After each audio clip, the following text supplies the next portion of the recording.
Hello everyone, this is Sarvesh from SS tech. So आज का video purely hedge benefit पर है। ओके, थोड़ा कॉम्प्लेक्स है बट इंटरेस्टिंग भी है। इंटरेस्टिंग क्यों? बिकॉज जहाँ पे बेनिफिट की बात आती है ऑटोमेटिकली इंटरेस्ट आता है, राइट?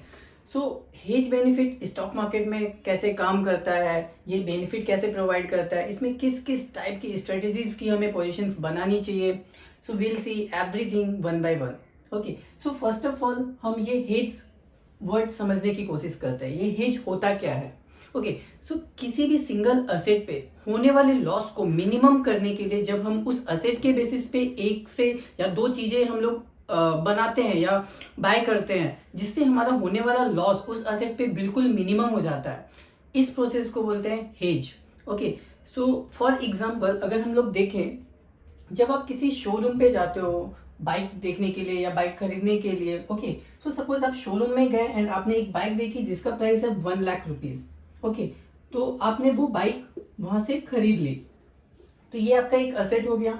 अब आप क्या कर रहे हो, उस बाइक को यूज कर रहे हो कंटिन्यूअसली। तो जैसे जैसे उस बाइक को हम यूज करते हैं, डेली बेसिस पे चलाते हैं, तो उसकी वैल्यू ऑलवेज वो डिक्रीज होती ही है। ओके, बट सडनली आपको ख्याल आता है कि क्या वो ऐसा इंसिडेंट हो जाए या बाइक चोरी हो जाए या फिर उसके पार्ट्स डैमेज हो जाए, सो सडनली ये 1 लाख रुपीज जो आपने इस पे लगाया है इस बाइक को खरीदने पे, वो सडनली लूज हो जाएंगे, राइट? तो वहां पे आपको रिस्क है, बहुत ज्यादा ही रिस्क है। तो आप क्या करते हो, उस रिस्क को बचाने के लिए या फिर होने वाले लॉस को बचाने के लिए आप एक बाइक इंश्योरेंस ले लेते हो। तो ये इंश्योरेंस क्या करता है बेसिकली, ये बाइक इंश्योरेंस आपके होने वाले बाइक के इंसिडेंट पे जो लॉस हो रहा है उसको कम करता है। वो कैसे कि अगर आपकी बाइक चोरी हो गई या पार्ट डैमेज हो गया, तो आपको पता है ये मुझे इंश्योरेंस वापस से मनी बैक कर देगा, करेक्ट? तो आपने क्या किया, इस असेट के बेसिस पे आपने बाइक इंश्योरेंस ले लिया, मींस आपने बाइक के साथ इस इंश्योरेंस को हेज कर लिया, जिससे आपका होने वाला जो लॉस है वो बहुत ही मिनिमम हो गया, minimum loss. Okay, so this process is known as hedge, जहां पे आपने इंश्योरेंस को इस असेट के बेसिस पे हेज कर लिया एंड अपने लॉस को बुक कर लिया एक सर्टेन पॉइंट पे। ओके, नाउ सेम कॉन्सेप्ट हमारे स्टॉक मार्केट में भी काम करता है। अब वहां पे हेज बेनिफिट कैसे काम करता है, let's see. So first of all hedge benefit सिर्फ एफएनओ सेगमेंट्स के लिए होता है। ओके, एफएनओ सेगमेंट्स मींस जिस भी सेगमेंट्स में फ्यूचर एंड ऑप्शंस एग्जिस्ट करते हैं, and future and options derivative, currency and commodity, in 3 segments में ऑलवेज एग्जिस्ट करते हैं। Okay, so now let's say हम लोग एक डेरिवेटिव सेगमेंट्स को पकड़ते हैं। तो डेरिवेटिव सेगमेंट्स में हम लोगों ने एक स्टॉक चूज किया लाइक निफ्टी। ओके, तो आपने एक स्टॉक चूज किया निफ्टी। अभी अगर हम लोग डेरिवेटिव सेगमेंट्स की बात कर रहे हैं, यहाँ पे एक्सपायरी बेसिस कॉन्ट्रैक्ट होते हैं। ओके, जैसा कि मैं ऑलरेडी बता चुका हूँ। तो आपने एक एक्सपायरी चूज की, लेट से 28 अक्टूबर। ओके, तो निफ्टी 28 अक्टूबर आपने एक्सपायरी चूज की। नाउ आपने क्या किया, इस पर्टिकुलर कॉन्ट्रैक्ट को बाय कर लिया। ओके, तो आपका ये एक पोजीशन क्रिएट हो गया। नाउ अभी होता क्या है, लेट सपोज जो निफ्टी का भाव है, ओके, तो निफ्टी का भाव अभी जब आपने इस पोजीशन को बाय किया, निफ्टी का भाव ऊपर जा रहा है, मींस आप इसमें प्रॉफिट बुक कर रहे हो। ओके, यहाँ पे आपको प्रॉफिट हो रहा है। बट सडनली क्या हुआ, कुछ दिनों बाद निफ्टी का प्राइस नीचे जाने लगा, मींस आपको वहां पे लॉस होने लगा।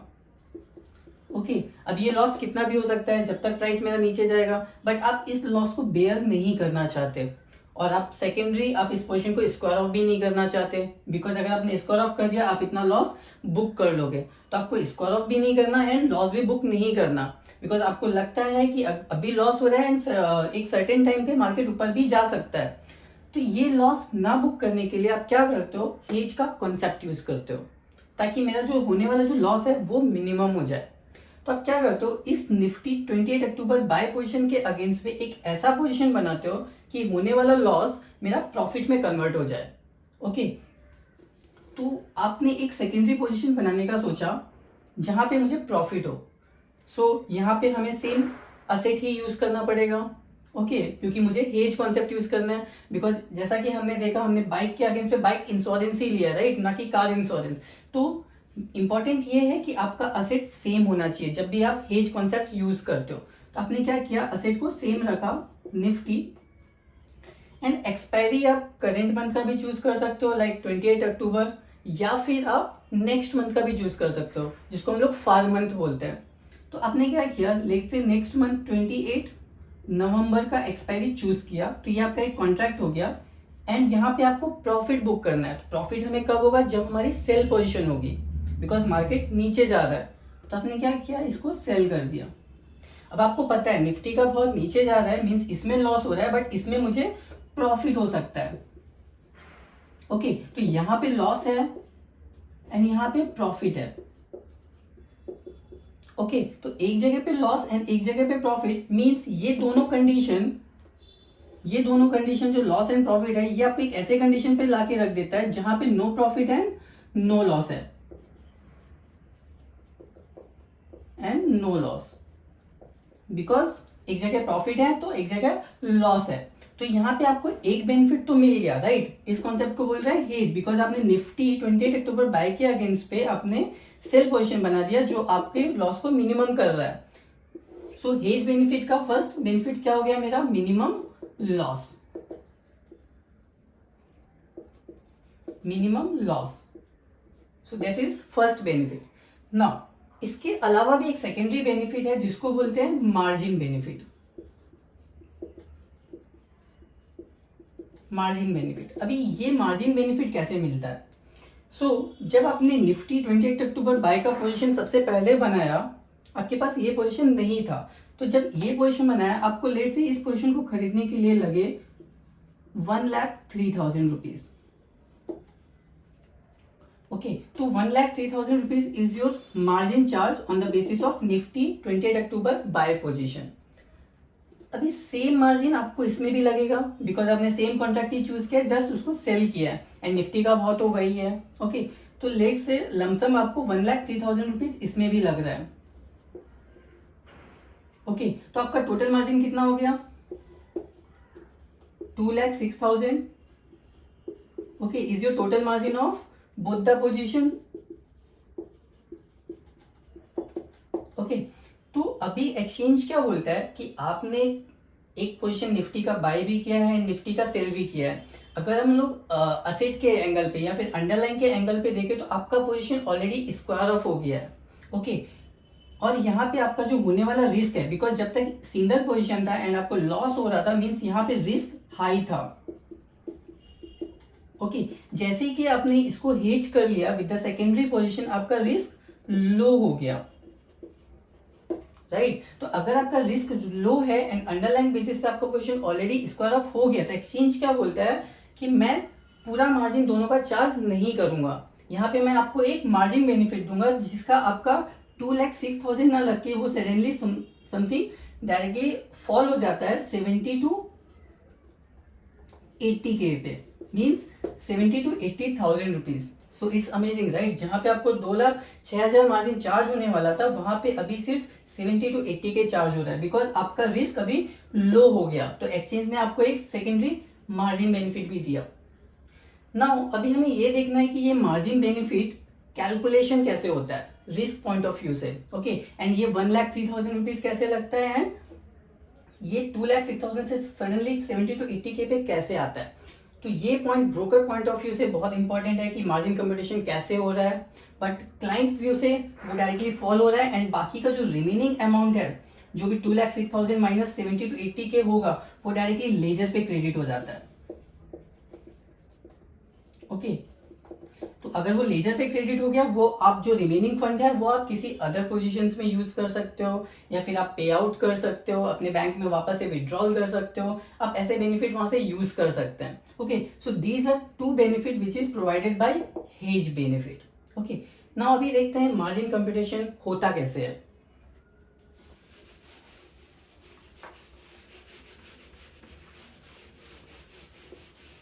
ओके सो जैसा कि मैंने कहा, एक निफ्टी बाय करने के लिए आपको 1,03,000 रुपीज चार्ज हुए। ओके तो एक्सचेंज क्या करता है, ब्रोकर्स को दो फाइल्स प्रोवाइड करता है, okay, which is related to FNO segment only. Okay, तो एफएनओ सेगमेंट के लिए वो क्या करता है, दो फाइल प्रोवाइड करता है, किसको, ब्रोकर को। वो दो फाइल कौन सी होती है, first file is span file and second file is exposure file.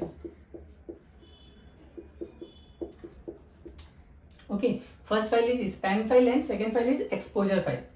अभी एक्सचेंज देता क्या है स्पैन फाइल में, स्पैन फाइल में वो हर एक कॉन्ट्रैक्ट बेसिस पे, मींस निफ्टी 28 अक्टूबर का कुछ स्पैन रिस्क होगा, ये कॉन्ट्रैक्ट टू कॉन्ट्रैक्ट डिफर करता है। मींस एक्सचेंज क्या करता है, हर एक कॉन्ट्रैक्ट बेसिस पे उसका जो भी डिफरेंट एक्सपायरीज है उसके 16 रिस्क पैरामीटर देता है। मींस 28 अक्टूबर की मेरे पास span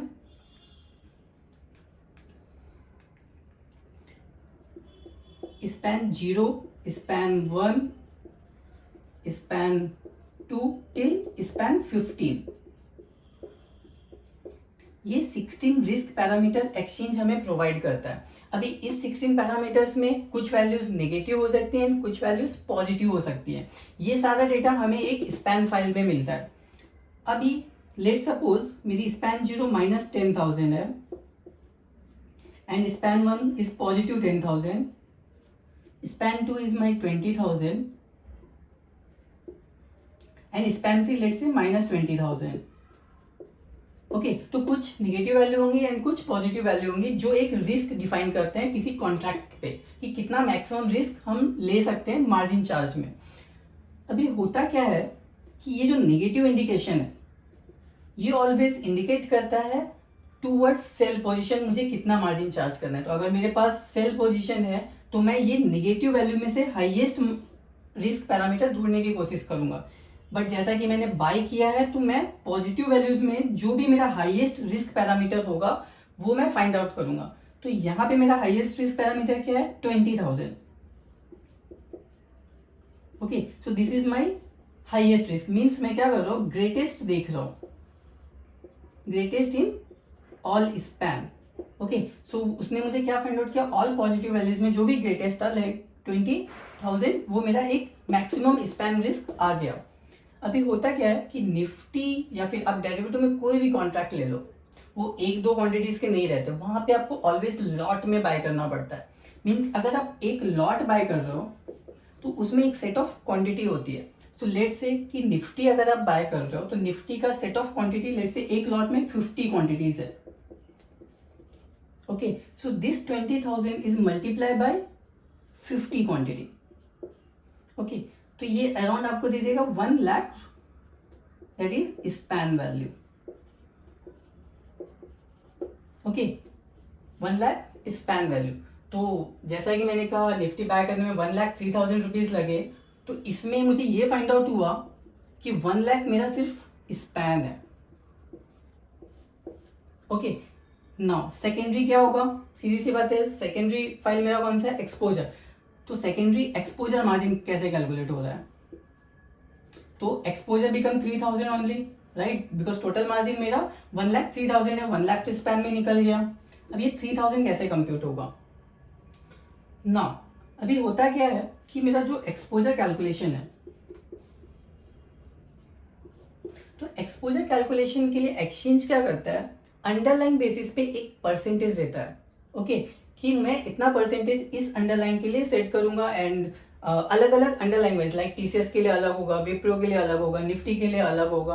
okay, and that percentage can be 2%, 3%, 5% till 15%, वो कितना भी हो सकता है, which is defined by contract to contract. Okay, now let suppose Nifty के लिए एक्सचेंज ने बोला मैं 3% चार्ज करूंगा। ओके, तो अंडरलाइन का प्राइस आप समझ के चलो, नियरली जो भी इसमें से ग्रेटेस्ट आता है उतना ही चलता है। तो लेट से निफ्टी का जो प्राइस है वो है 20,000 जो अभी मार्केट में चल रहा है। Okay, so exposure calculation nothing but price, underline price, underline price into quantity into exchange exposure percentage. Okay, तो underline price is 20,000 into 50 into 3%. Okay, so become 1 lakh into 3% become 3,000. So this is your exposure calculation.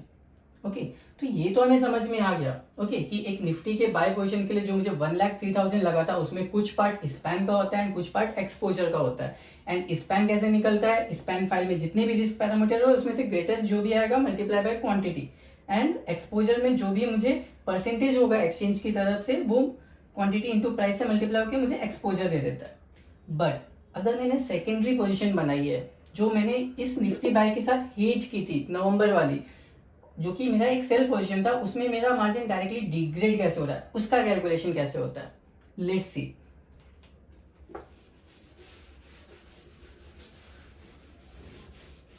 Okay, so let's suppose ये मेरा Nifty 28 अक्टूबर के span parameters है. तो सबसे पहले मेरा जो हेज बेनिफिट हो या सिंगल पोजीशन का मार्जिन हो, दोनों में स्पैन एंड एक्सपोजर तो रहता ही है. मींस मुझे अगर बेनिफिट हो रहा है तो दोनों में होगा, स्पैन में भी होगा एंड एक्सपोजर में भी होगा, जस्ट कैलकुलेशन अलग होगा. ओके, तो मेरा जो सेकेंडरी हेज पोजीशन है वो है निफ्टी 28 नवंबर. इसके कुछ अलग रिस्क पैरामीटर होंगे एक्सचेंज की तरफ से, right. So similarly span 0, span 1, span 2 till span 15. Okay, तो अभी होगा क्या, इसका जो स्पैन 0 है इसमें मे भी हो सकता है 5,000 हो सकता है इसमें 10,000 हो, -10,000 हो, राइट, लाइक 20,000 हो, लाइक सेम रिस्क पैरामीटर यहाँ पे भी कुछ होंगे. जब मेरा ये इसके साथ हेज हो रहा है एंड आरएमएस को पता चलता है कि या रिस्क मैनेजमेंट सिस्टम को पता चलता है कि ये मेरा हेज पोजीशन है, मुझे मार्जिन कम करना है, वो क्या करता है, इसके स्पैन 0 को इसके स्पैन 0 के साथ सम ऑफ करता है, इसके स्पैन को इसके स्पैन 1 के साथ सम ऑफ करता है. मीन्स हर एक स्पैन मेरा अलग अलग सम ऑफ होता है. Same span 2 till span 15. After sum of मुझे यहाँ पे कुछ स्पैन 0 आएगा, सम ऑफ स्पैन 0, यहाँ पे सम ऑफ स्पैन 1 आएगा. Okay, till span 15, sum of span 15. अभी ये सम ऑफ में जो भी मेरा ग्रेटेस्ट होगा, greatest risk, that will be my final span. Okay, तो ये जो फाइनल स्पैन निकलता है ये एडिशन होने के बाद बहुत ही कम निकलता है. ओके, सो लेट से मेरा फाइनल स्पैन बहुत ही कम निकलेगा, लाइक 50,000 अप्रॉक्स. ओके, सो ये आप देख सकते हो जब भी आप किसी भी वेबसाइट पे मार्जिन कैलकुलेट करके देख सकते हो, like Zerodha, there are too many Upstox margin calculators websites. तो वहां पे आप क्वेश्चंस ऐड करके उसका अलग अलग स्पैन वैल्यू देख सकते हो एंड एक्सपोजर वैल्यू देख सकते हो. So this will be around 50K.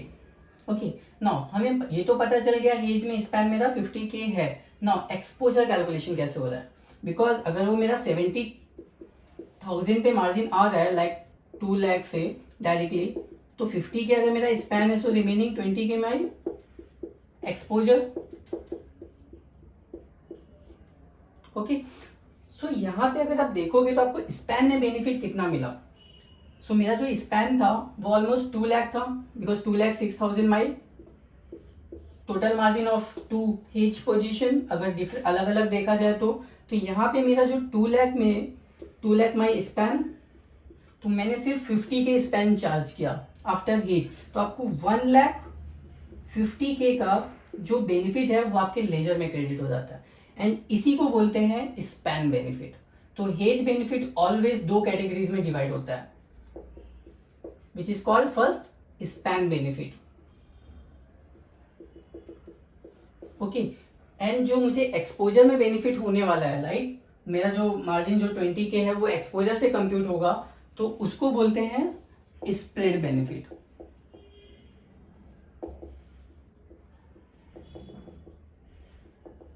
Okay, तो मेरा जो हेज बेनिफिट है वो 2 पार्ट में डिवाइड हो गया, span benefit and spread benefit. जो भी मुझे स्पैन में जो मेरा बेनिफिट है, लाइक 1,50,000 जो मुझे लेजर में क्रेडिट होता है, that will go into the span benefit. Now अभी एक्सपोजर कैलकुलेशन कैसे होता है, तो in case of hedge my exposure calculation will be same quantity into price into exposure percentage. अगर आपका हेज पोजीशन है तो उस पे एक स्प्रेड परसेंटेज लगता है. ओके, तो ये स्प्रेड परसेंटेज ऑलवेज मेरा 3% का होता है. ये एक्सपोजर परसेंटेज तो डिफर कर सकता है from 2, 3, 5 till 15, but spread benefit आपको मिलेगा ही 3% ओनली.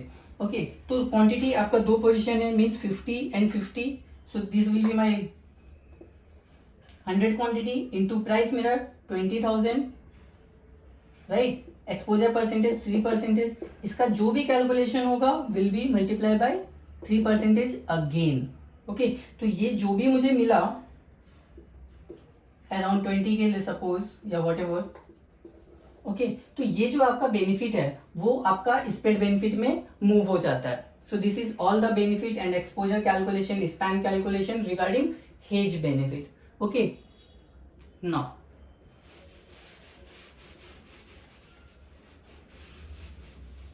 अभी देखना ये है कि हमें किस किस टाइप की स्ट्रेटेजीज की पोजीशन बनानी चाहिए जिससे हमें हेज बेनिफिट मिले. सो जैसा कि मैंने कहा, hedge benefit divided into two part, right. One is span benefit and secondary is spread benefit.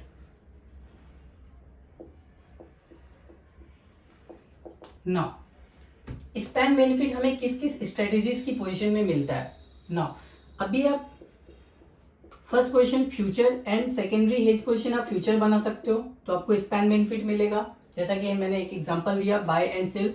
यहाँ पे अगर आप बाय कर रहे हो तो नेक्स्ट मंथ का आप सेल कर सकते हो. This is first strategy.